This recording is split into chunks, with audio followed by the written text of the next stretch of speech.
Olá, bem-vindos! Vamos iniciar uma aula da Situação de Aprendizagem 2, Primeira Guerra Mundial, que vai de 1914 até 1918. Para isso, nós vamos pensar em como você, estudante, vai acompanhar essa aula.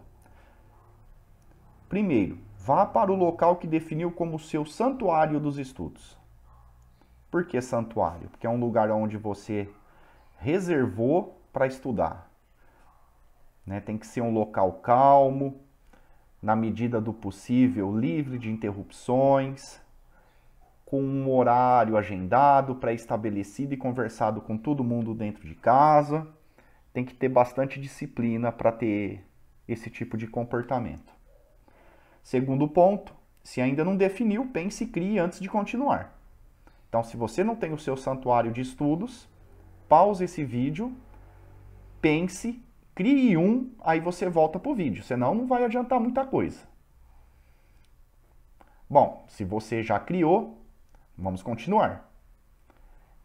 Tenha em mãos caderno, lápis, caneta e borracha. Não se esqueçam do caderno do aluno. Ok? Continuando. Você vai abrir, então, o seu caderno na página 58 e vai acompanhar o processo de aprendizagem. Ok? Pause o vídeo e volte quando estiver pronto ou pronta. Pausou? Então vai lá, se arruma e volta. Voltou? Está pronto? Vamos dar continuidade. Muito bem. Na página 58, vocês têm uma introdução, que eu vou reproduzir aqui na tela do computador. Eu vou ler o texto com vocês, acompanhem a leitura, depois a gente vai conversar sobre ele.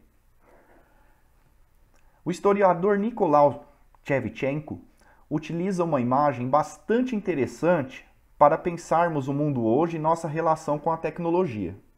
Ele utiliza uma imagem de um loop em uma montanha-russa, ou seja, passamos por períodos de extremo otimismo a quedas vertiginosas.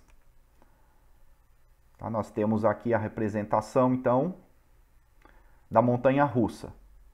Tem aquela montanha-russa que tem propriamente dito loop, que fica de cabeça para baixo, e tem a montanha-russa que não tem o loop, ela vai lá, sobe e depois desce. Então essa é a metáfora que ele vai utilizar, que a gente vai analisar nessa introdução. Certo? Continuando o texto. Vamos pensar historicamente. No século XIX e início do século XX, observamos que os países ocidentais europeus, após os processos de industrialização, que é a primeira e a segunda revolução industrial, asseguraram fontes de energia, armamentos, meios de transporte e comunicação nunca vistos.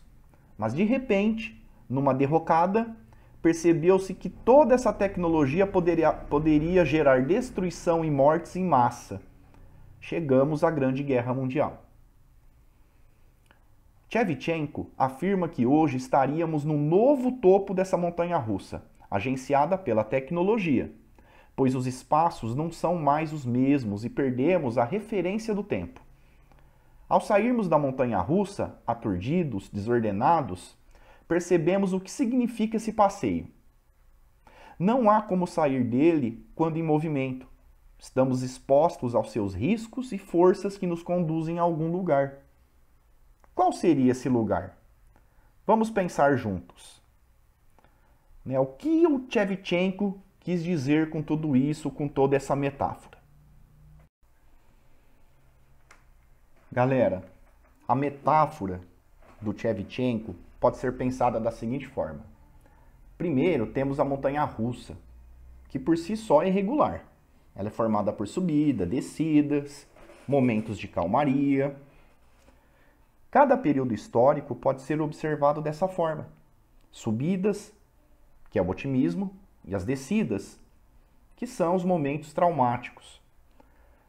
Em nosso texto, é dado um exemplo de subida, representado pela Revolução Industrial, que forjou um período de fartura para os países mais desenvolvidos. Óbvio que essa fartura não foi observada em todos os países do mundo. É como se cada país tivesse sua própria montanha-russa, sendo que algumas podem ser muito parecidas entre si. Depois desse momento de subida, do otimismo, ocorre a descida, o trauma, que no texto é representado pelos conflitos do século XX, que é a Primeira e Segunda Guerras Mundiais. Ao final do texto, o Shevchenko acredita que estamos hoje no topo de outra montanha-russa, representada pela tecnologia. Essa tecnologia influencia toda a experiência humana. Economia, cultura, a mentalidade, política. Em algum momento, tudo que sobe, desce. Será que nós já estamos descendo ou ainda vamos descer? Não dá para responder com certeza, pois quando você está no carrinho da montanha-russa, a única coisa que você pensa é se segurar. Toca o barco e vamos ver aonde ele chega. Quando acaba o passeio pela montanha-russa, alguns curtem, outros ficam traumatizados, mas dificilmente alguém vai ficar indiferente. Só depois que você sai do carrinho da montanha-russa é que você consegue visualizar o que aconteceu durante o passeio. Será que é possível parar para analisar o passeio numa montanha-russa enquanto você está lá dentro? Shevchenko acha que é justamente a capacidade de crítica que precisamos resgatar para evitarmos traumas no futuro durante esse loop. Se ficarmos sem fôlego ou atordoados, no texto também aturdidos, a gente não vai conseguir fazer uso da crítica, da razão, para entender esse passeio que a gente está nesse momento. Então, vamos aprender um pouquinho de história, para a gente não cair nessa armadilha do loop da montanha-russa. Vamos aprender história para a gente poder fazer uso da crítica e da razão baseado em ciência, em fatos. É esse o convite que eu faço para vocês nessa situação de aprendizagem. Vamos lá, então.